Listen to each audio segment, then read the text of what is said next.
Nós vamos conversar agora com o ex-secretário de Desburocratização, Gestão e Governo Digital do Ministério da Economia, Paulo Webel, sobre os impactos da PEC de transição. Secretário, muito boa tarde, seja muito bem-vindo. E eu já começo a minha pergunta com a seguinte: com o texto que foi apresentado agora pela CCJ, que vai ser votado agora no plenário do Senado, a gente tem aí uma expansão do teto de 145 bilhões de reais por 2 anos. Considerando que esse texto seja aprovado, qual é o impacto fiscal para o país nesse momento? Boa tarde, Luciana. Boa tarde a todos. Prazer falar com vocês. De fato, a PEC da transição ou a PEC do estouro do teto, ela traz um impacto fiscal muito relevante. Acima de tudo, porque tem 3 pontos nelas que são preocupantes. O primeiro é o tamanho do rombo, o tamanho do impacto, né? Tirar 145 bilhões do teto de gastos. Certamente seria possível dar conta de todos os gastos sociais com um valor inferior a 100 bilhões. O segundo ponto preocupante é que você faz isso por 2 anos. Ora, se é uma PEC da transição, ela deveria ser no máximo por 1 ano.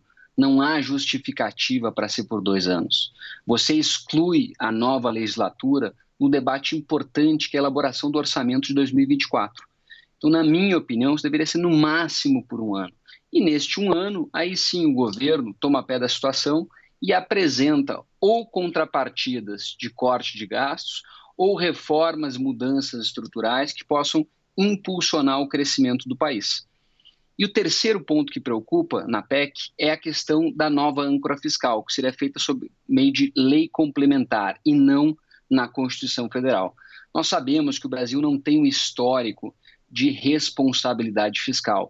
Então, a âncora fiscal deve estar prevista na Constituição para dar mais segurança jurídica para as pessoas, para os pagadores de impostos. Então, esses 3 pontos trazem uma ameaça, uma preocupação muito grande. Por isso, todo o mercado, a sociedade tem acompanhado com muita preocupação o avanço da PEC.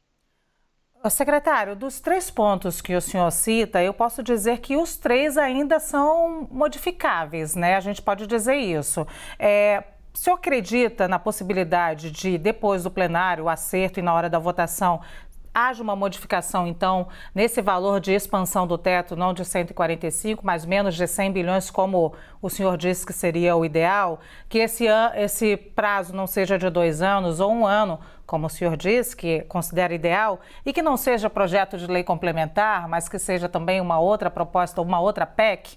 O senhor acha que pode haver negociação com isso ou o senhor está descrente?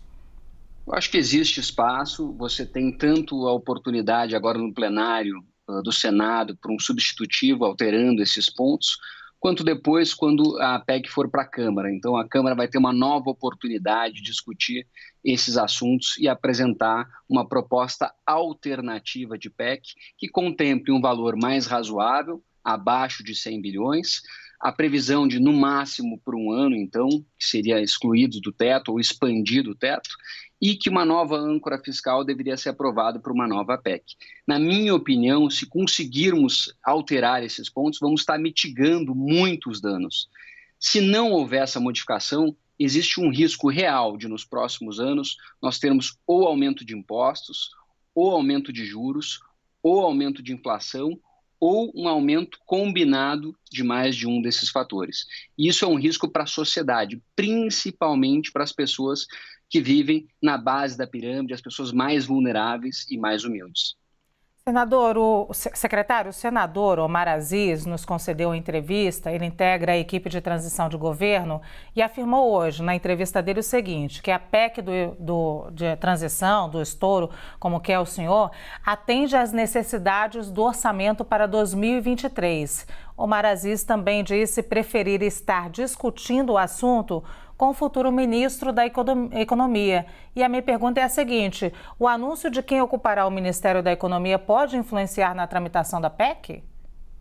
Na minha opinião, sem dúvida, tanto o novo ministro da Fazenda quanto o novo ministro do Planejamento deveriam estar participando ativamente do debate da aprovação da nova PEC, porque são eles que vão ter a grande responsabilidade de cuidar da governança orçamentária e financeira do novo governo. O fato desses nomes não estarem definidos e não estarem participando já na condição de ministros escolhidos enfraquece muito o debate. E você também não consegue criar compromissos de contrapartidas que o novo governo, o novo ministro da Fazenda e o novo ministro do Planejamento vão se comprometer quando assumirem os seus respectivos mandatos, funções. Então é necessário, sim, que esses nomes sejam definidos com a maior rapidez possível e que eles participem dessas negociações para que assumam compromissos públicos de quais são as contrapartidas que eles farão em termos de corte de gastos, para que a dívida versus o PIB continue em patamares em torno de 74%, no máximo 75% do PIB. Muito bem, nós conversamos então com o ex-secretário de Desburocratização, Gestão e Governo Digital do Ministério da Economia, Paulo Webel. Secretário, muito obrigada por essa entrevista e essa análise. Obrigado, Luciana.